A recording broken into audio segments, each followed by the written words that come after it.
they were hired at a time when they could be paid lots and lots of money for doing very, very little and having almost no accountability.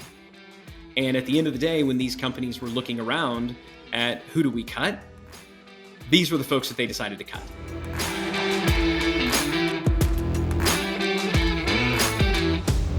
Hey everybody, Roland, Frasier, and Ryan Deiss here with another episode of Business Lunch. We are going to talk about some fun stuff today. Ryan, I know you and I were kicking this around, so kind of true to our business lunchy type format. Why don't we share a little bit of the topic and then we'll dive into some conversation on it.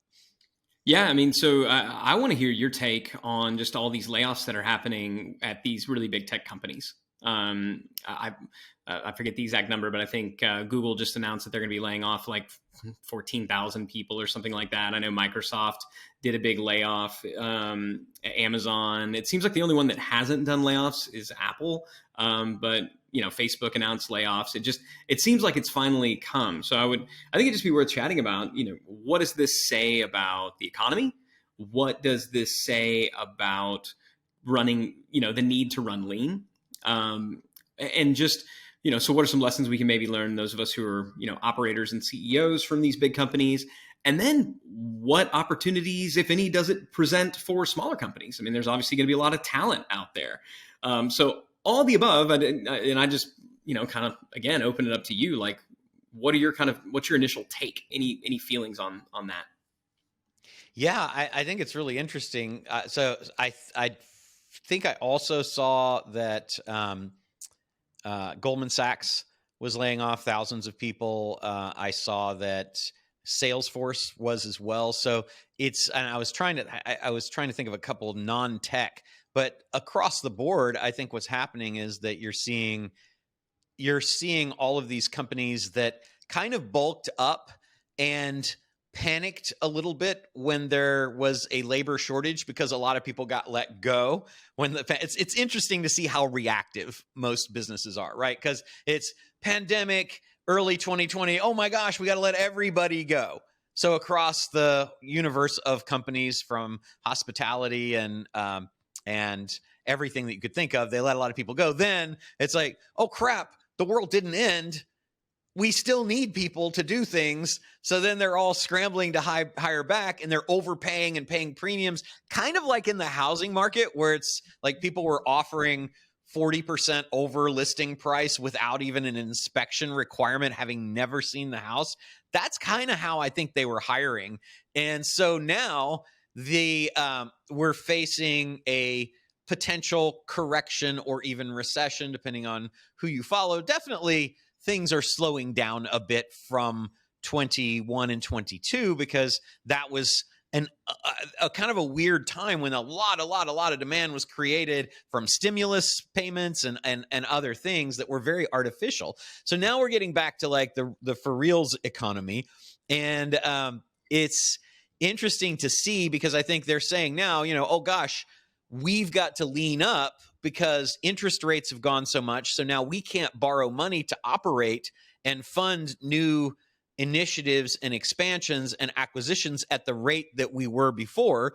We can't make as many mistakes because money is 2 to 4 times as expensive as it was just a little bit ago. And therefore we've got to maybe lean up a little. And also I think that it's because they hired a lot of these people without doing an inspection effectively, right? There's like, they got a lot of people that are underperformers, and Goldman Sachs and Facebook and Twitter, a lot of people said that, right? It's like, man, we just got to trim the fat. I mean, I don't even know what half these people do. And I know you and I have gone through this a few times in our business. I think, didn't we have like 50 extra people that we just kind of couldn't figure out what they were doing at Digital Marketer at one point? Yeah, it was across more companies than just DM, but yeah, and I think this happens. It happens at companies when you know, people will panic buy, people will panic sell. And I don't want to compare people to toilet paper. Although that's kind of what I'm going to do, but I'm not suggesting this from a value perspective. But no, I mean, let's go back. You talked about pandemic, right? Remember when like toilet paper was super scarce? You just couldn't find it. And so what do people do? They overbought toilet paper. It's like, you generally know how much of that stuff you use. Right. And you know, they were overbuying as though toilet paper would never be available ever again. Like it They was were this labor hoarding. truly, yeah, hoarding. And so I think what we saw happen with talent is there was a hoarding of talent, Yeah. as though this talent that was out there was truly finite. That if you didn't hire this person, they were going to go to the competition, and everybody saw that as just being an across the board bad thing, right? Like more talent automatically equaled more growth. And I think the first Right. lesson that I think there's a lot of lessons here. I think one of them is um, just don't let FOMO get the better of you. And this time and time again, when businesses take strategic advice, and I'm throwing up the air quotes right now, when businesses take strategic advice from the competition, not even because the competition's saying that they should do something, but because the competition is signaling that they're doing it, it's almost always a bad thing, right? Yeah. Especially when all of your competitors are doing it, right? When all of your competitors are, kind of panicking, freaking out, getting a little bit frenetic and twitchy, joining them in the frenetic twitchiness is probably a bad move, almost no matter what they're doing. And that's especially true when they're hiring. So I think we saw that. I think we saw that, and that's a lesson that we've all got to learn. I think the other lesson that a lot of companies learned is that more people does not necessarily equal growth. In fact, oftentimes it equals the opposite. It is the opposite of profit for sure, right? Because you might get growth, but you also ultimately got to make money. And I think that's the other thing that's coming back to these guys is that, hey, we need to have a return on this labor that we've got. Yeah. And we're not really seeing that right now. Well, and I think that's the question that everybody's asking now. Everybody for the first time in a few years is saying, what is the return on this investment? Whether that investment is a factory, or that investment is ad spend, or that investment is some type of capital expenditure, equipment, whether that investment is a person, right? Everybody is now expected to generate some type of return, and that simply wasn't the case. When the mandate from Wall Street was just grow at all costs, and money was basically free. And so I'd love for you, because you mentioned something earlier, I'd love for you to dive a little bit deeper on why does rising interest rates, why has that sort of created this dynamic? What are the forces at play there? Yeah, I mean, I think it's just that businesses generally will seek to fund their growth from one of two primary sources once they get mature, if they're not bootstrapping, like real businesses. They'll typically do it through either equity sales or debt. And so they're going to either look to go out and raise money by selling more of their stock. And that, in today's market, with stocks kind of crashing down, and particularly in the tech space, it's become significantly more expensive than it was before. Think about if your stock fell 50%, it literally costs you twice as much today to sell stock to raise money as it did the day before it fell. And think about, and you've got some pretty significant stock declines that have been going on.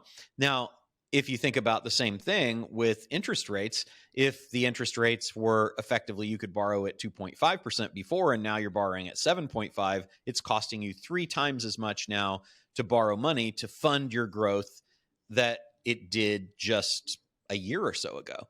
And so all of that, I think, is creating people who were hiring ahead of growth, thinking that the growth that was happening in 21 and 22 was going to continue, and seeing it slow like dramatically. You look at Tesla cutting prices significantly on their cars, and Apple coming out with new products, and it's shockingly not more expensive than it was before, holding prices, as I recall, on iPhones and things like that.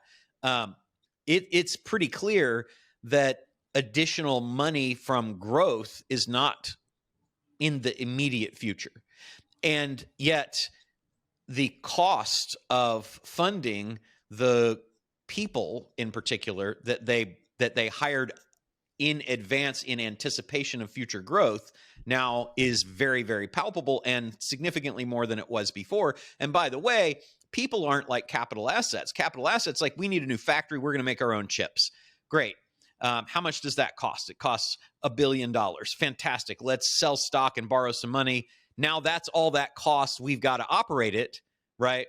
But that CapEx, that was a fixed, typically not ongoing expense, but that labor isn't. The labor is recurring expense that's going to happen every single payday. And so it's got a couple of things. One, there's an immediacy to cutting labor that doesn't exist with defunding a CapEx planned project, right? That CapEx thing, we bought land, we've got it, we might have to sell it in this market, we're going to take a huge loss. We've got contracts that we've committed to with people to build and things like that, or we bought the car or we bought the machine or whatever, and now we have it and it's done. But with the labor, it's like we have it and we've got to pay for it every single week. And that's a problem because now we've got to continue to fund that. We already had the funding for the CapEx and we maybe had the funding for the initial hires, but then we anticipated the return on the people was going to pay for them. And now it's not. So they're saying, and it's costing us 2-3 times as much to have them. I think they're just saying, we got to let this go. And by the way, there's been a huge dial down on all the crazy perks that they had before, from cereal bars and foosball tables to in workplace restaurants and all of that kind of stuff. Like that's all gone. Signing bonus, all that stuff. Now, for the cream of the crop, it's all still there, right? But it's just kind of, I think it's just coming back to an actual sustainable normal more than anything.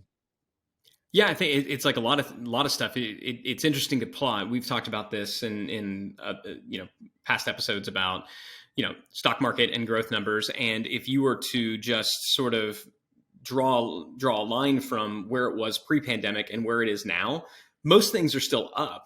There's just the big dip from the crazy highs of when all the cash was being infused. $3 trillion was being infused into the economy by the government. And so I think on one hand, we're just returning back to what should have been. Yeah. Right. I think on the other hand, though, sorry, go ahead. I was just going to say, I think a great example of all this is Peloton. Yeah. Pandemic happens. Everybody's in their house.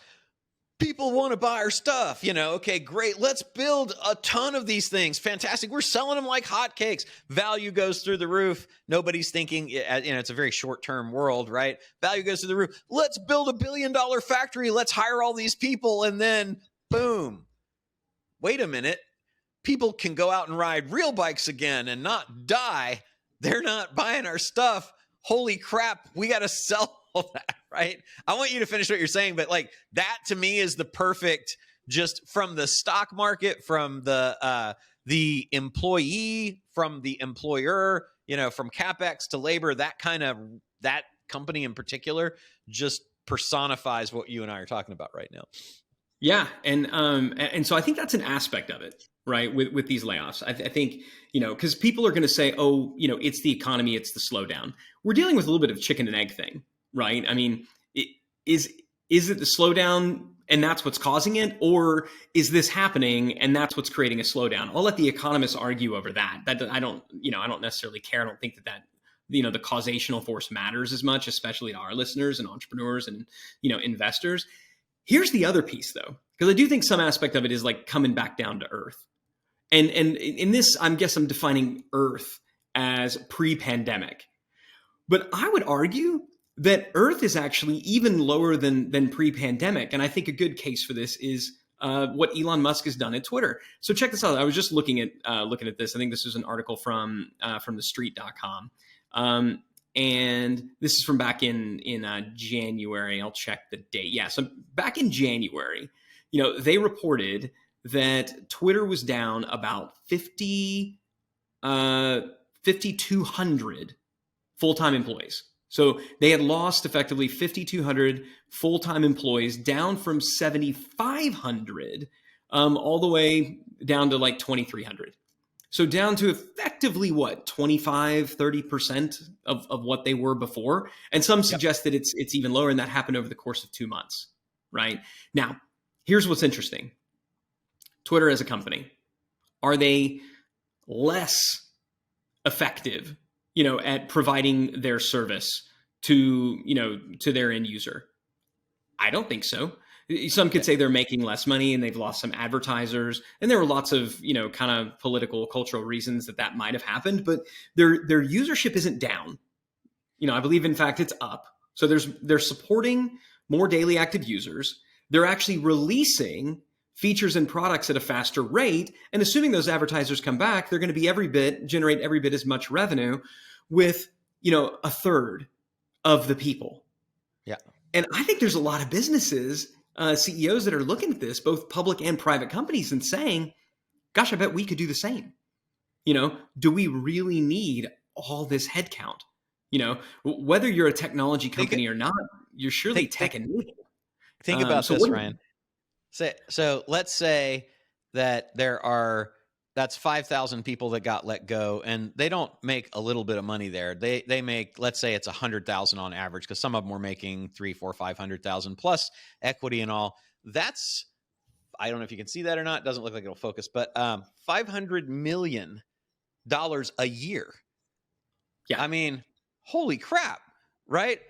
Think about that. $500 million, $500 million a year. So let's say he lost $500 million in advertisers. No problem, right? Yeah. I mean, when you start doing the math on that, it's like, oh my gosh. Well, it's really simple. So the company was losing $4 million a day before Musk got there. My guess is the average, the average is much higher than 100,000 is my guess. And so these reductions probably just instantly made it cash flow positive. Now, in addition to that, there's $1.5 billion of, they were losing $4 million a day. Okay. $4 million a day, according to Elon.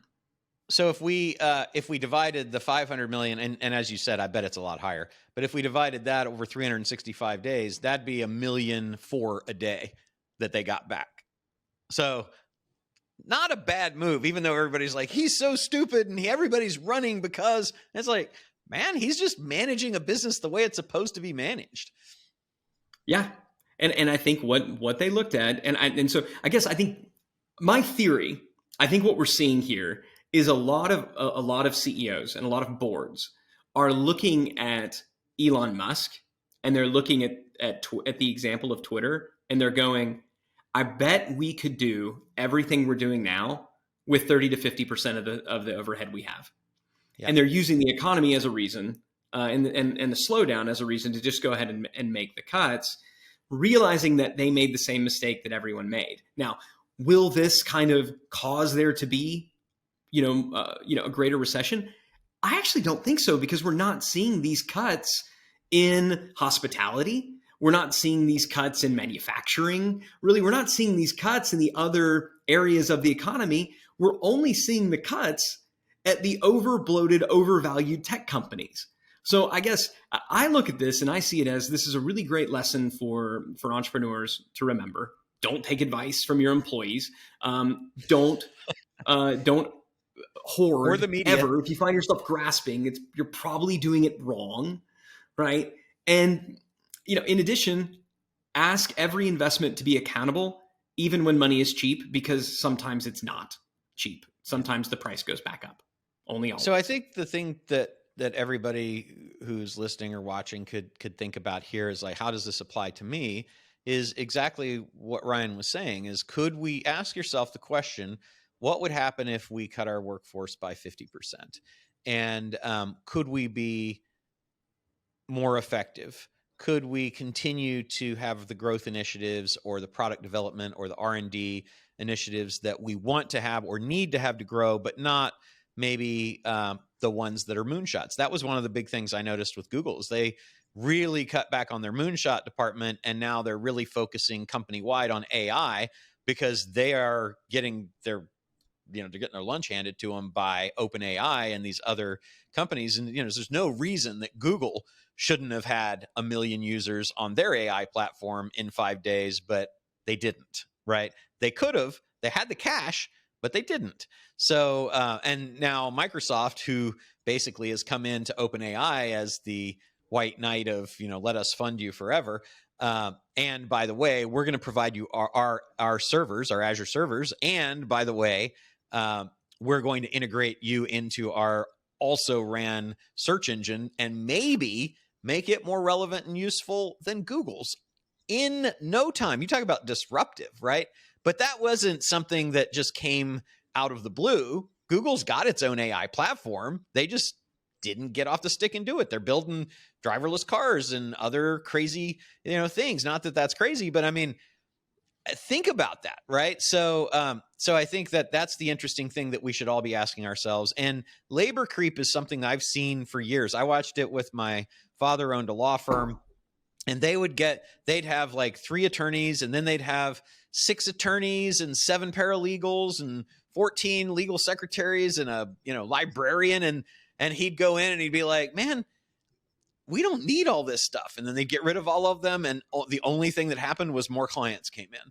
And I've watched that in business after business and even in our businesses as well. So you've probably got labor creep in your business right now. You may have been a talent hoarder during the pandemic time, and you may be able to save significant money by taking a long, hard look at your labor needs and saying, can we function with fewer people? And so I think if you do those 3 things, that would be a good way to get a return on this. I'd also like, Ryan, to talk about what are some of the opportunities that this creates for the companies that could take advantage of this new supply of people who are either coming out into the labor force or deciding to go into business for themselves. Because the cool thing, and you mentioned this, the cool thing is that it's not like these people are all going to go file for unemployment and not know what to do for a living.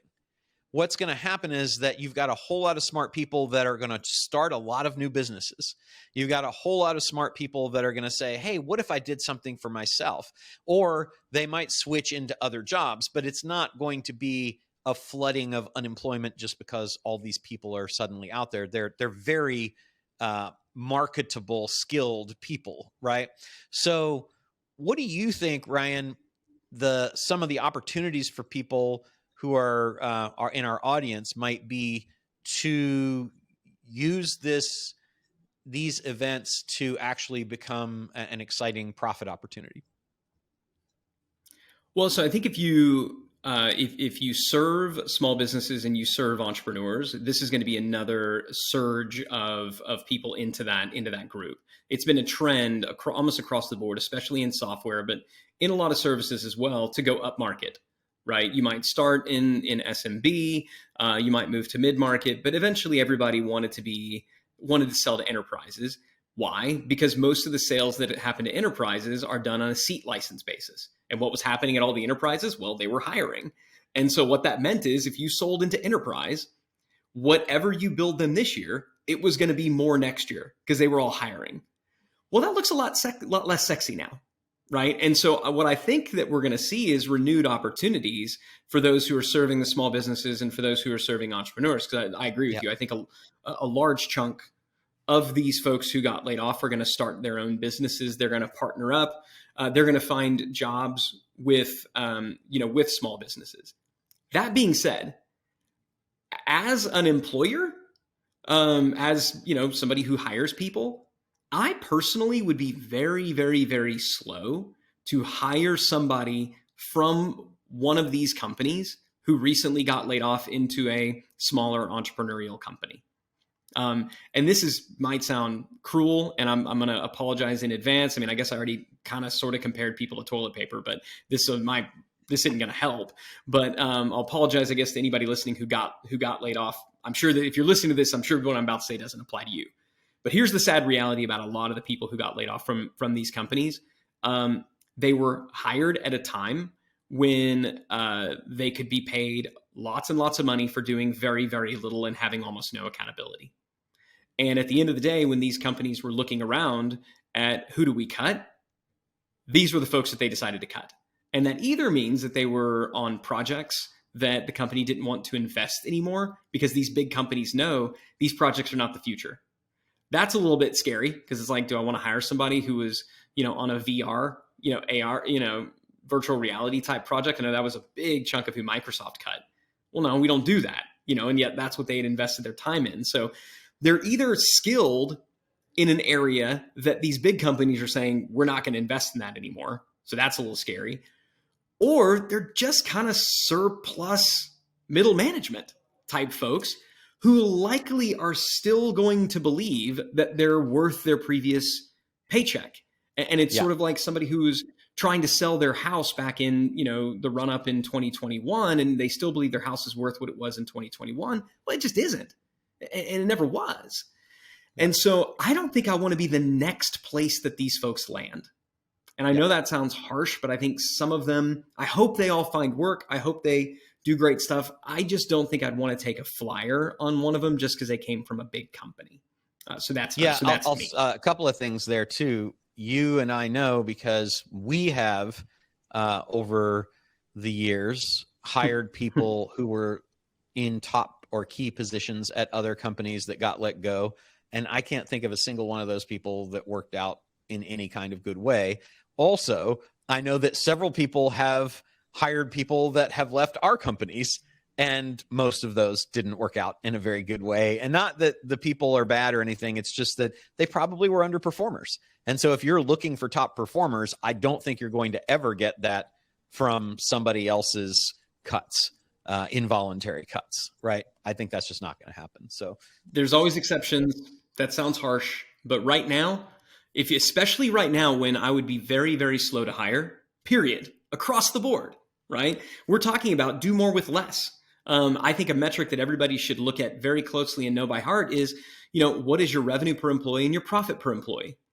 And if you were to say, well, what if we wanted to double that? I mean, two ways to double it. You can double your sales without increasing your employee count, or like you said earlier, have our employee count or some combination. So I think we should be looking at lean. If you're going to look at lean, I don't know that I'd be super quick to load up on a lot of folks who were just let go from these companies. That's awesome. Well, I hope you guys found that helpful today. We thought that we were talking about it just kind of amongst ourselves and thought that it would be a really good topic to share with you guys. If you found this helpful, please share the episode with your friends and other people that you know. We would love to spread the word about Business Lunch. And if you'd like to find out more about how to do these kinds of things or think about these things or even have tools that'll help you with these things, there's a lot of great information on businesslunchpodcast.com. If you want to give a comment, businesslunchpodcast.com/ask lets you ask us questions or even give comments. We'd love to hear from you. And then also there's a whole bunch of information over at scalable.co, not .com, but .co. We also do private consulting, and our evil plan in doing everything that we do ultimately leads to, we like doing deals with people. So we love to acquire companies. We love to work with people to grow their companies and sell them for wonderful exits. And if that's stuff that you're interested in, let us know about that too. And you can do that either at any of our social media or at businesslunchpodcast.com as well. That's it for today. Thank you guys for being here. Ryan, good talking to you as always. Always.